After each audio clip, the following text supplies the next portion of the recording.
దేవుడు ప్రతిదీ ఎగ్జామిన్ చేస్తాడు. దేవుని ఎదుట మనం నిలబడాలి, దేవునికి ప్రార్థన చేయాలి. ఏదైనా సహాయం కోరైనా, ఏదైనా పోషణ కోరైనా, ఏదైనా రక్షణ కోరైనా, ఏదైనా కృపను కోరైనా దేవుని సన్నిధిలో ప్రార్థిస్తే దేవుడు ఖచ్చితంగా మనకు జవాబు అనేది ఇస్తాడు. ఒకవేళ జవాబు ఇవ్వలేకపోతే మనం అర్థం చేసుకోవాల్సింది ఏంటంటే, దేవునికి శక్తి తగ్గిపోయిందని కాదు, దేవునికి బలం తగ్గిపోయిందని కాదు, దేవుడు చేయలేడని కాదు.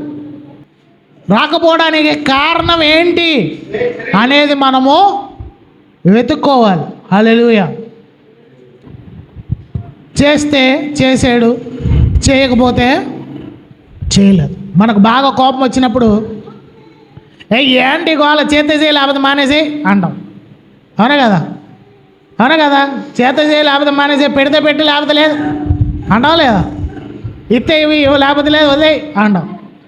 దేవుణ్ణి మనం అలా ట్రీట్ చేస్తున్నాం. మీరు అది గమనించాలి. మనం ప్రార్థించినప్పుడు, దేవునికి ప్రార్థించినప్పుడు ఇస్తే ఇవ్వు లేకపోతే లేదు అన్నట్టుగానే మనం ప్రార్థన చేస్తున్నాం. దేవునికి ప్రార్థన చేస్తున్నాం, దేవుడికి మన మాటలు తెలియజేస్తున్నాం. దేవుని దగ్గర నుండి జవాబు అనేది మనం వెతకట్లా. ఇస్తే ఇచ్చాడని దేవునికి స్తుతులు చెప్తున్నాం, లేకపోతే లేదని వదిలేస్తున్నాం.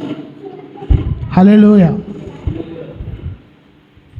సజీవుడైన దేవుణ్ణి మనం ఆరాధిస్తున్నాం, సజీవుడైన దేవునికి మనం ప్రార్థన చేస్తున్నాం.